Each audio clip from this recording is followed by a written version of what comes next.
We in a big city. This is Harlem. This is Harlem, New York. At 126. It's not easy to compete in this market. And I know that you didn't grow up in Harlem. You from, where you from? I'm from Pleasantville, New Jersey. Born and raised? Yeah, born and raised.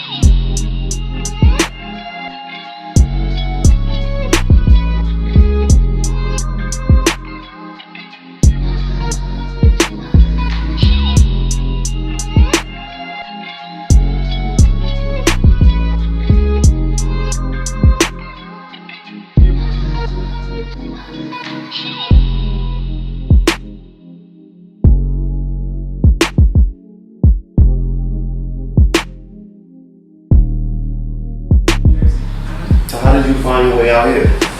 So, I'm gonna be truthful. I had a salon in South Jersey. Okay. And I had big dreams for my salon. I had a big vision, but the area I was in didn't see my vision. I love them. That's where I'm from. Like, I wouldn't be me if I wasn't born and raised there. But it's such a big world out here, and you know, a lot of them, the mindset, the way we were raised, is a stagnated mindset. Wow. So they don't see my big vision. I always had the vision, but I wanted the vision to be where I was from, and that wasn't balancing out. So I read a book by Russell Simmons called "Do You," and in the book he said you have to follow. You have to pick an area where your dreams will, you know, grow. And two of the places he mentioned was New York or California. So I said, well, I always wanted to be in New York, so I'm gonna push towards that. I'm gonna write it down, step by step. I'm gonna do it, and then I'm gonna go. And in 2 weeks, I found a job. I found an apartment, and I told my mom 2 weeks before I left, like, I'm closing the shop, I'm leaving. So I guess it feels better when it's not an accident, when it's a plan, right? Right. When you write it down, it manifests. Yes. When you think of it, it bottles. Yes. So if you write it down and you look at it daily, it'll manifest. So I ended up in Brooklyn. Culture shock. How was that for you? Culture shock. Coming from Pleasantville to Brooklyn. Culture shock. I left my car. Yeah. I left my 2-bedroom condo. Yeah. I left my parking space. Oh, man. Yeah, I left my parking space. Yo, and I had to learn to train. I had to learn the people. I had to learn the culture. I never met people from Belize before. I never met people from St. Lucia. I never met Belizean people before. It was like everybody wanted to know where I was from, what island I was from. It's like, Brooklyn is a really cultured city. And it's like sort of like segregated a little bit. Like, well, where you from? Like, what island you from? Now you need to research that. You from somewhere? I'm like, I'm American. I know who I am. They just couldn't believe it. They like, oh, well, your features is this, your features is that. Plantation, right, bro? It's very segregated, Yeah. and it shocked me. Like, I was in culture shock when I moved to Brooklyn, but Brooklyn welcomed me to New York. Like, it did. It welcomed me. It changed me from being soft spoken and soft, having a soft backbone, to having a strong backbone. Like, it changed me a lot. Brooklyn do that. Yeah, I was in Brooklyn for 3 years, and it changed my life. Brooklyn changed my life. I can say that.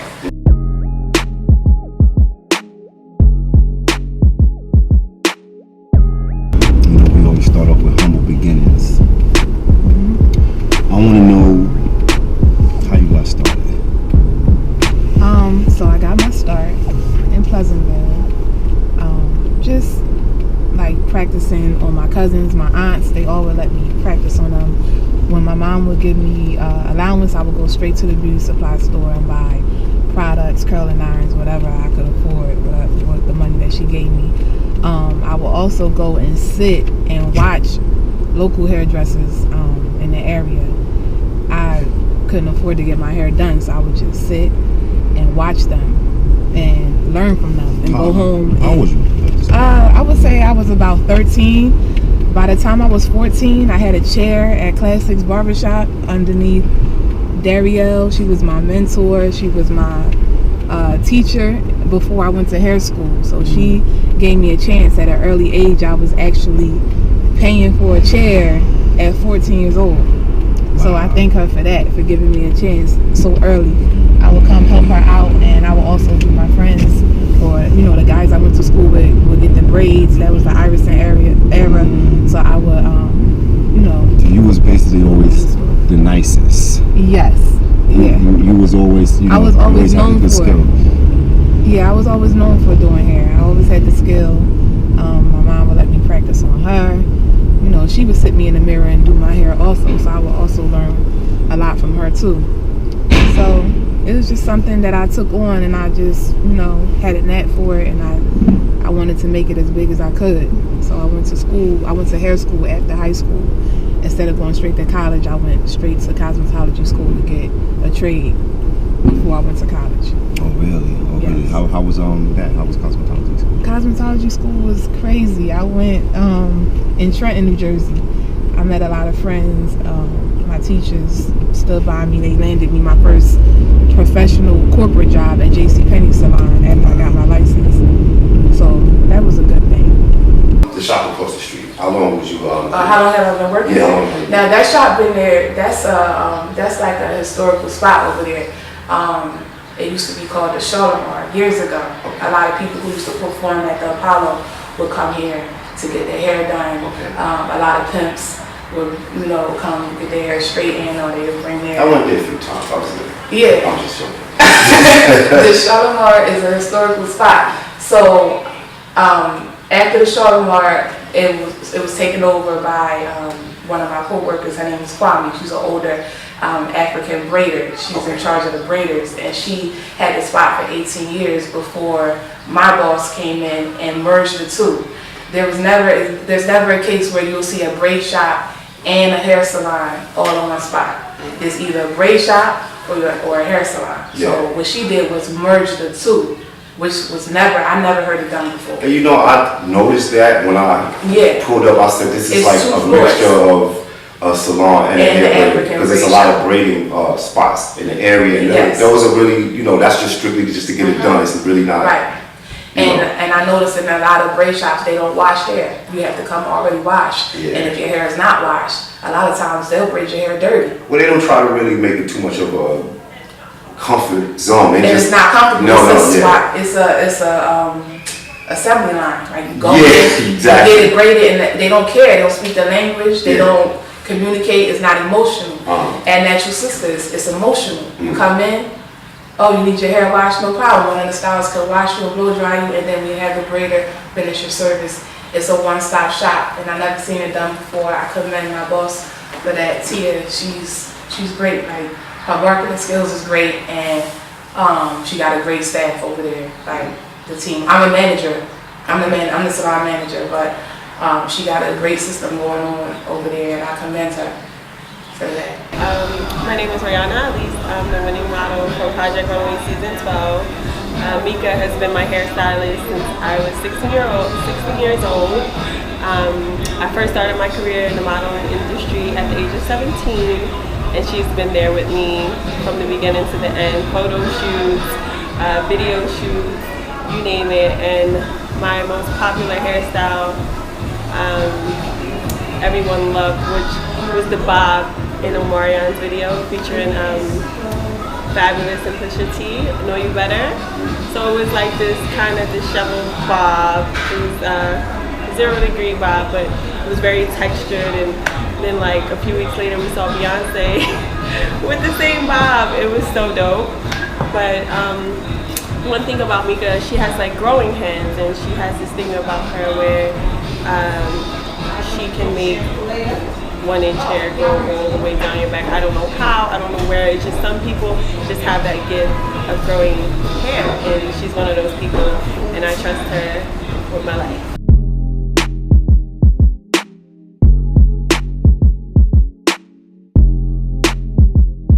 Tell me about the average work day.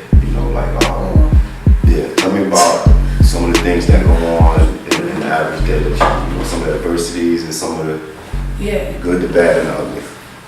My average work day is about a 9 to 10 client work day. Wow. It's intense. It's not breezy. I make it look breezy because I've been doing it for so long. I've been behind the chair since I was 14 years old. So it's like, I make it look breezy, but when I'm done, it's just like, woosah. Like dealing with the clients, you know, a lot of people don't know what they want. You have to tell them what they want. A lot of people know exactly what they want, and it's impossible. You have to be almost a magician to get them to go in their pocket. It's like, wow, it's hard. It's hard and it's stressful, and you're competing with people who are, you know, doing the wrong thing versus what you know is the right thing. Yeah. So it's like, that's a fight also, but in the end it's rewarding. I meet new clients every day. Like I said, my boss's marketing skills is crazy, so I get a new client in my chair every day. So then they refer a new person. Trying to get an appointment with me, I feel bad sometimes because people can't get in for 2, maybe 3 weeks. You know, sometimes I'll call them like, you know, I'll squeeze you in. You got something to do, or you want a time schedule? If you're not on a time schedule, I can take you. But if you're rushing, then today is not the day for you. But I'm trying, you know, I try to work with all my people, especially my loyal ones. I try to work with them so that, you know, they can, you know, continue to come and continue to see positive results with their hair. I mean, I think about things like you have 17 stylists. Yeah. And now I know the atmosphere is real. It's Fast very paced. fast paced. Yeah. And it's I mean, that's the most angle you could get. I mean, this mirror, you know, so Yeah. I see that you have a high success rate. I'm pretty sure all your clients leave satisfied. They're satisfied. What is it that you do? What's your, I don't want to know your secret, but what is it that, you know, what are some of the things you do that help everything function so well, so smooth? Number one, I do a consultation before I even touch them. I want to know, what have you been doing at home? What products are you using at home? I talk to them. You know, I get them comfortable with me. And So then, there's a standard. There's a standard for each stylist. There's a there's a standard, and you have to find out what they have been doing before they came to you, so that you can know what to do from now on. So I do the consultation first, and then when I take them to the sink, that's when I gain my trust at the sink. The shampoo process is the most important process of the service. If you are not massaging the scalp, getting every area, making sure nothing's itching, nothing's burning, you know, making sure they feel clean. Even when they feel clean, you do another shampoo to make sure they feel extra clean, so that they know that you care that if their hair is clean or not. Because if you rush in the shampoo process, that's the most important process of the service. That'll have people coming back. The main message I want women, this is more geared to women, and you know, it's good for a man, or you know, the men to listen to this also. Female confidence is a big issue, whether it's put out in the open or not. You never know if you lift in a woman's confidence by just telling her that she looks nice for the day, or you know, maybe holding in your negative comments about her appearance. Because my little small piece of the pie, when they sit in my chair, I see it. So I have a lot of stories, you know, everybody has a story to tell, but me dealing with women every day, you know, I feel like I have to assure that confidence in them, that they're not being assured on an everyday basis from their husband or from their boyfriend or from family members or whatever. So I feel like if it's a one compliment you could give a woman a day, just give it to her, because by the time they get to me, I have to fix all of that. So, you know, and I don't mind, that's my job, I don't mind fixing that, but you know, I feel better when a woman is sitting in my chair and she's already confident, rather than me having to assure her that she is beautiful. You know, I feel like they should already come to me feeling that way. So you're not just fixing hair, you fixing self-esteem, Yes. pride, everything like that. Yes, Wow. I work off body language. You know, if I turn that chair to the mirror and you can't look in it, that's something that I gotta see you every week, because I want to see the progress, and I see it. Like a lot of women, you know, they'll be able to look in the mirror after a month or two and be like, yeah,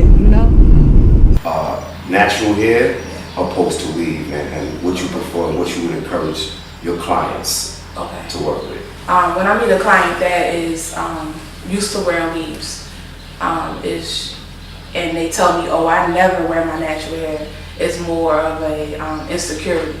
So the first thing I do is face them to the mirror. And if they can't lock eye contact with me in the mirror, then I know that it's an insecurity coming from somewhere. So I try to convince them that I can, first of all, you can wear the weave, but I'm going to take care of your hair underneath the weave. And I'm going to make sure when you leave here, you want to look as natural as possible. It's a lot of TV shows that, you know, have girls feeling like they have to look a certain way every day, you know, or that what they have is not enough. And I just want them to know that if your bundles don't come in the mail, that don't mean you have to cancel your appointment with me. You can still come, and I'll make sure you're still good, whether it's your real hair or if it's a weave down to your butt. Like, I'm gonna make sure you're gonna be confident no matter what. So a lot of people are amazed when I take the weave out and I blow that hair out with my product and flat iron it. They look in the mirror and they're like, wow, I never knew my hair could do that. They doubt me until I spin that chair around, and then they be amazed. So it's like, so I put a lot of my before and after pictures on Instagram and on Facebook so that people can see that, yes, I took this afro and I made her silky straight without no chemical, without no hot comb, without nothing damaging to the hair. And people are, it's an evolution now. People are getting used to dealing with their natural textures rather than running to the Chinaman or wherever to get the weave. You know what I mean? Or canceling plans because the weave didn't come in the mail. You know what I mean? That stuff does something to me. You know what I mean? I feel like we as a people need to be more confident, no matter if you have a ponytail or if you weaved up for the month. Like, we're the type we want to appreciate the hard work. You know, there's a lot of people accomplishing things that just may be overlooked. You know, but then when we push and we ask these questions, people see it's not just, I'm just working in the salon. I'm dealing with a whole lot of things. You know, this thing is saving lives, saving relationships, doing all kind of things. You know, like that. People are insecure. People are not feeling good. You know, I mean, even for guys go to the barbershop. You come out the barbershop, you feel a little bit better. So I know for women, you know, it's more that has to be done. It's a longer time. You know, even getting the appointment, making sure, you know, even you will want somebody to deal with you that does actually care. Right.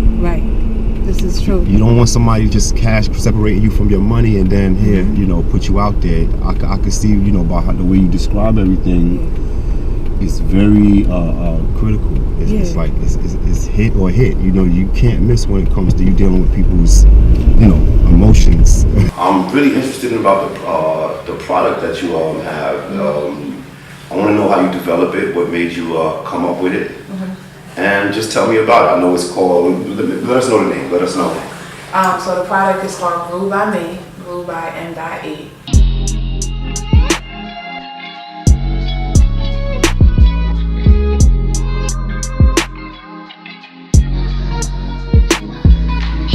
It's an all natural product. It has all natural ingredients, no preservatives, nothing like that.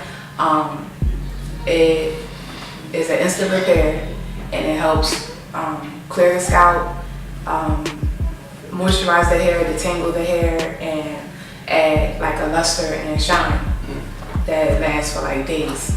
So I came up with the product because one of my clients' daughters had an issue with their scalp, and she was going to the doctor, getting a special shampoo, nothing was working for her. And I gave it to my client for her daughter, and it actually worked for her. They went on vacation and I had to bottle it for her so that she could take it with her. And she paid me for the bottle, and then it clicked. Like, okay, I can do this, I can sell this, I can try it on, you know, my loyal customers that trust me, and it's snowballed from there. It's emotional to me, you know. A lot of my family like, oh, you need to push it here, you need to push it there. It's like I'm slow paced with it because I wanted to do its thing the right way. So hopefully it gets out there on a wider screen and I'm able to be more prosperous with it. Yeah. It feels real good to have a product that you can back up 100%. You can vouch for that. You don't Yes. worry about. You know you're not scamming. It's like, listen, Mm-hmm. this is gonna help. This is gonna change things. You can afford to be patient. You know, because it's not a hustle type of thing. Right. It's not a cash grab. It's just like, listen, once it hits the fan, you know. Is this targeted for strictly black women, or is this multiracial? Is this something that everybody can use? This is This just is scientific. something for everybody. There's no race attached to it. Like everybody who used it, I have 30% of my clientele is not African American. Wow. So they use it also. They love it. They get the same results. You know. So it works on any texture. It works on any texture. I even Wow. have my guys use it on their beard. Okay, so it's Yes. men even could use it too. So it Yes. works. So it works. It just works the same on everybody. It's For not everybody. it's not a female product. It's not a female product. Wow, that's interesting. Yeah, it works on beards. It works on any texture, any problem, especially for kids who have problems with tangles. Their mom do their hair at home. It helps with the detangling, and it helps with the moisturizing. My name is Jasmine, and I work at Natural Sisters Hair Salon in Harlem. I started November 2015 when I met Mika, and it's been a blessing meeting her. She's amazing, very talented, smart, efficient, professional, and she works fast. Her group products are the bomb. Well, listen, I'm gonna tell you this, right? You know, after listening and everything, getting to know you, really proud of what you're doing. You know, excited for you. Thank you. We already know you're gonna be. That it's already happening. It's just a matter of time. You know what I Yes. mean? Mm-hmm. So, I think you should be definitely proud of yourself. You have accomplished some great things. Sometimes a great accomplishment doesn't mean you're rich or some of these things. It's just some of the adversities in life. Not too many people come from those small settings and get out here and handle it like you. So I definitely want to commend you, and I wish you the best. And Thank we're you. gonna continue working together, Yes. and we're gonna make sure that Natural Sister Salon and the group by Emmy is gonna shine. It's gonna be successful. All right. So we see you cats in that.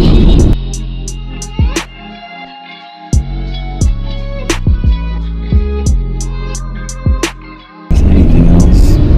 Anything message you want to give to the people? And how about this? How about you send a message to the people in Pleasantville? Pleasantville is a small town right outside of Atlantic City. Yes, it's a small town. I used to get money out there and stuff.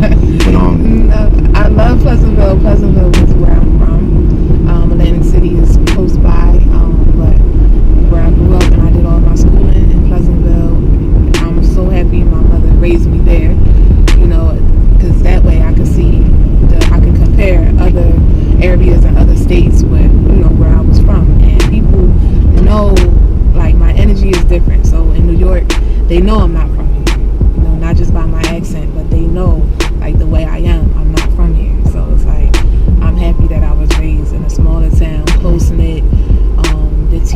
My teachers, everybody was close-knit with my mom. My mom was really active, in our schooling and everything. So she, I know I could go to Pleasantville and sleep on anybody's couch. I know I can walk in and eat anywhere. You know what I mean? we really have more than a couch for you.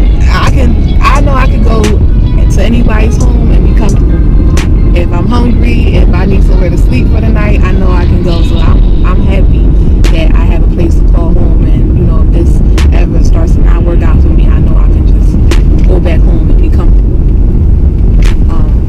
Well, my real dream is to move everybody from Pleasantville to NYC, but I know they're not with that. But I wish I could have. I'll try to help you with that. I wish I could have the whole South Jersey here. I got a with few me. guys in the Ville. That's cool. That's good money. Oh yeah. Yeah.